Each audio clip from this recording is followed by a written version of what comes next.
இடைநிலை ஆசிரியர்கள் போராட்டத்தில் ஈடுபட்டு வருகின்றனர். விவரங்களை வழங்குவதற்காக செய்தியாளர் சுரேஷ்குமார் இணைப்பில் இருக்கிறார். சுரேஷ்குமார், போராட்டத்தில் ஈடுபட்டு வரும் இடைநிலை ஆசிரியர்கள் என்னென்ன கோரிக்கைகளை முன்வைக்கிறாங்க? விவரம்.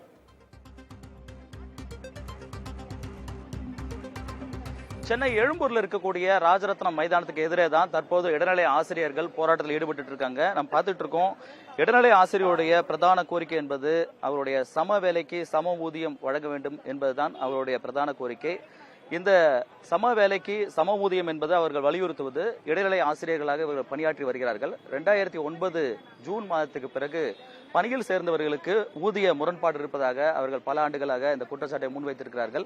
இதனை களைய வேண்டும் என்று தமிழ்நாடு அரசுக்கு தொடர்ந்து வலியுறுத்தி வரும் வேளையில் இதை ஆராய்வதற்காக தமிழ்நாடு அரசு சார்பில் ஒரு குழு அமைக்கப்பட்டது. இந்த குழுவின் அறிக்கை இன்னும் தாக்கல் செய்யப்படவில்லை. அதே நேரத்தில் திமுக தேர்தல் அறிக்கையிலும் சட்டமன்ற தேர்தலுக்கு முன்பாக அவருடைய 316வது தேர்தல் வாக்குறுதியில் இந்த ஊதிய முரண்பாடு சம வேலைக்கு சம ஊதியம் வழங்குவோம், குறிப்பாக இடைநிலை ஆசிரியருக்கு ஏற்பட்டிருக்கூடிய இந்த ஊதிய முரண்பாட்டை களைவோம் என்ற உறுதி அளித்தார்கள். ஆகவே அந்த உறுதியை உடனடியாக நிறைவேற்ற வேண்டும் என்று வலியுறுத்தி தான் தற்பொழுது இவர்கள் ஆர்ப்பாட்டத்தில் ஈடுபட்டிருக்கிறார்கள். தமிழ்நாடு முழுவதும் இருந்து ஆசிரியர்கள் அதிக அளவில் 2000க்கும் மேற்பட்டோர் தற்போது இந்த ஆர்ப்பாட்டத்தில் பங்கேற்றிருக்கிறார்கள். அவர்கள் தங்களுடைய கோரிக்கைகளை வலியுறுத்தி அந்த பதாகைகளை பிடித்திருப்பதை நாம் பார்க்க முடிகிறது.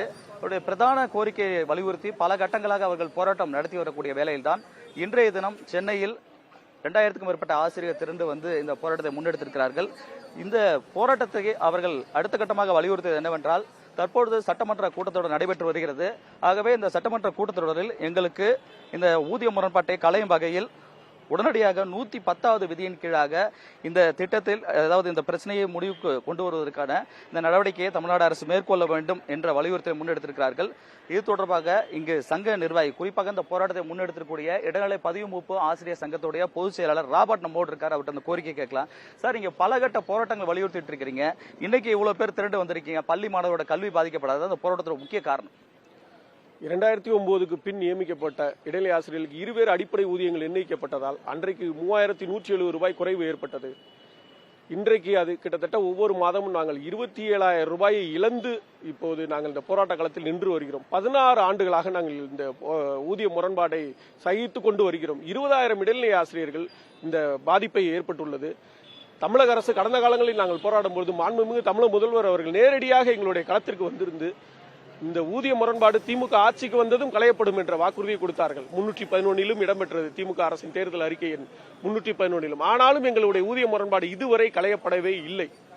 நாங்கள் தொடர்ந்து பல்வேறு வகையில் வலியுறுத்தி வருகிறோம். ஒவ்வொரு போராட்டமும் மாணவர்களுடைய நலன் ஒரு நிமிடம் கூட பாதிக்கக்கூடாது, ஒரு சின்ன பிரச்சனை கூட வரக்கூடாது என்பதற்காகவே விடுமுறை நாட்களிலேயே நாங்கள் தொடர்ந்து போராடி வருகிறோம். ஆனால் தொடர்ந்து அரசு எங்களை காலதாமதப்படுத்தி எங்களை புறம் தள்ளுகிறது என்ற மனப்பான்மை தான் எங்களுக்கு இப்போது வருகிறது. ஏனென்றால் 4 ஆண்டுகள் ஆகிவிட்டது. பெரிய கோரிக்கைகளை நிறைவேற்றவில்லை. சின்ன சின்ன கோரிக்கைகளையாவது நிறைவேற்றி இருந்தால் இந்நேரம் அரசு ஊழியர் ஆசிரியர்கள் ஒட்டுமொத்த கொந்தளிப்பும் ஏற்பட்டு இருக்காது.